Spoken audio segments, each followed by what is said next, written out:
ఆంధ్రప్రదేశ్ మొత్తంలో కూడా ఈ మెగా పేరెంట్ డే జరుపుకుంటా ఉన్నాం. మరి దాంట్లో భాగంగానే మన గ్రామంలో కూడా ఏర్పాటు చేసుకున్నాం.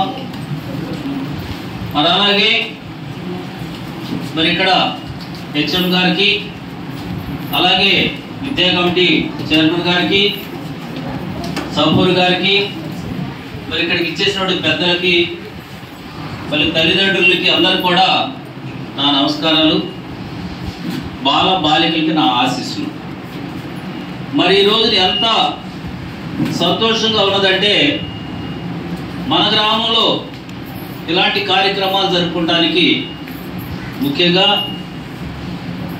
మన ప్రభుత్వం ఈ రోజున విద్యాశాఖ మంత్రి గారు లోకేష్ గారు ఆయన ఎంతో పట్టుదలతో విద్యుంటేనే మరి ఏదైనా సాధించవచ్చు అనే దాంట్లో భాగంగా దీన్ని మెరుగుపరచాలా అనే ఆలోచన ఆయన చేస్తూ ఉన్నారు.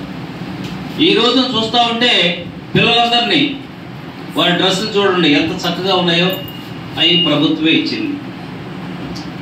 అదేవిధంగా మీకు షూ ఇచ్చారు, బ్యాగులు ఇచ్చారు, పుస్తకాలు ఇస్తున్నారు, మధ్యాహ్నం భోజనం పెడతా ఉన్నారు. ఇక మనం పక్కకి ఎందుకు వెళ్ళాలి?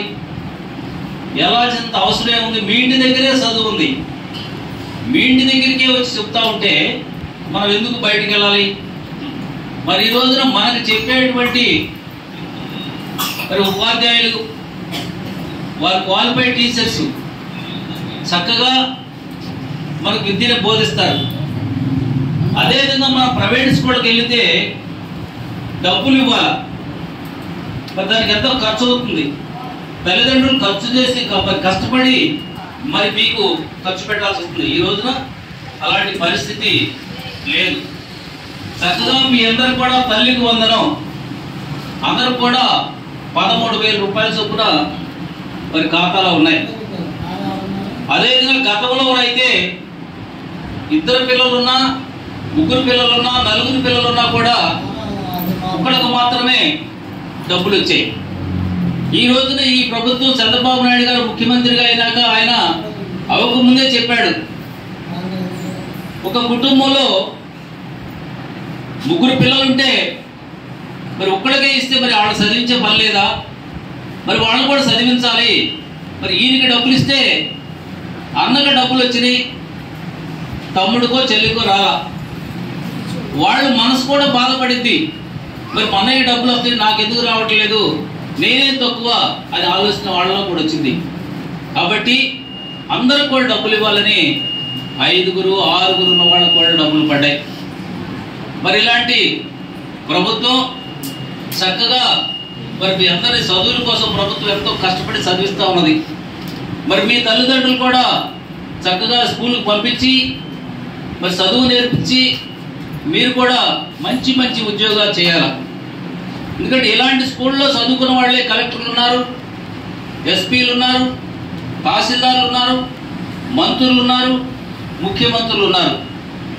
ఒక ప్రైవేట్ స్కూల్ చేసే చదివిన వాళ్ళే కాదు, ఇలాంటి వాటిల్లో కూడా చదువుకున్న వాళ్ళు కూడా చాలా మరి రాణించారు. కాబట్టి మీరంతా కూడా ఒక ఆలోచన చేసుకుని చక్కగా చదువుకోవాలా, మన తల్లిదండ్రులకు పేరు తీసుకురావాలా, మరి గురువు గారికి మీకు విద్య చేసిన చెప్పినటువంటి గురువు గారికి మంచి పేరు తేవాలా, గ్రామానికి కూడా పేరు తేవాలనే ఆలోచన మీరు చేయాలా.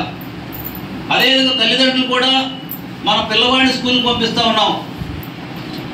మరి నిన్న ఏం చదివాడు, ఇవాళ ఏం చదివాడు, నిన్నటికి ఏమైనా మెరుగుపడాడా లేదా, లేకపోతే వెళ్ళి ఊరినే వస్తా ఉన్నాడా అనేది మనం తల్లిదండ్రులు కూడా చూసుకోవాలి. అంతగా మరి టీచర్స్ మీదే ఆధారపడకుండా వాళ్ళ పని వాళ్ళు చేస్తారు. వాళ్ళు ఏం చేస్తున్నారు మనం కూడా చూసినట్టయితే మన పిల్లలు బాగా చదువుకుని రాణించి వాళ్ళు కూడా మంచి ఉన్నతమైనటువంటి స్థానాల్లోకి పోయేదానికి అవకాశం ఉండేది. కాబట్టి ఈ రోజున ఇలాంటి కార్యక్రమం ఈ నెల 5వ తారీఖు నాటి ఈ కార్యక్రమం జరపాల్సింది, కానీ 10వ తారీఖు వాయిదా వేసి ఈ రోజున పెట్టారు. చాలా సంతోషం. ఇక్కడ ఎంతో ఆనందంగా ఉంది. ఈ రోజు చూస్తూ ఉంటే పళ్ళలో కానీ అవి కానీ మరి చక్కగా మీకు భోజనం సోమవారం ఏం పెడతారు, మంగళవారం ఏం పెడతారు, బుధవారం ఏం పెడతారు, గురువారం ఏం పెడతారు అనేవి కూడా రాసి ఉన్నాయి. మన ఇంట్లో ఉంటుందో లేదో కానీ స్కూల్లోకి వస్తే మాత్రం చక్కటి భోజనాలు చక్కగా జరుగుతూ ఉన్నాయి. కాబట్టి మీరు అందరూ కూడా చదువుకోవాలని, ఇక్కడ కూడా మంచి టీచర్స్ ఉన్నారు. మరి ఎంతో మీ భవిష్యత్తు కోసం వాళ్ళు ఎంత కష్టపడుతున్నారో ఇక్కడికి వచ్చే తెలుస్తూ ఉన్నది.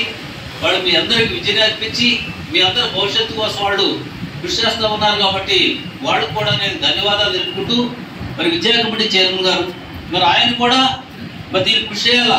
ఎందుకంటే తప్పనిసరిగా మరి మనం ఏం చేయాలి, మన విద్యార్థులకు ఏం కావాలి, దీనికి ఏం వసతులు కావాలి, మన పై వాళ్ళతో కూడా మాట్లాడి ఏమి ఇక్కడ తీసుకొచ్చుకోవాలనే ఆలోచన కూడా మీరు చేయాలని చెప్పి శాస్త్రాన్ని కూడా చెప్పి ఆశిస్తూ, ఈ కార్యక్రమానికి మమ్మల్ని పిలిచినందుకు కూడా చాలా సంతోషంగా ఉందని మీ అందరికీ మనవి చేసుకుంటూ సెలవు తీసుకుంటా ఉన్నాను. జై హింద్.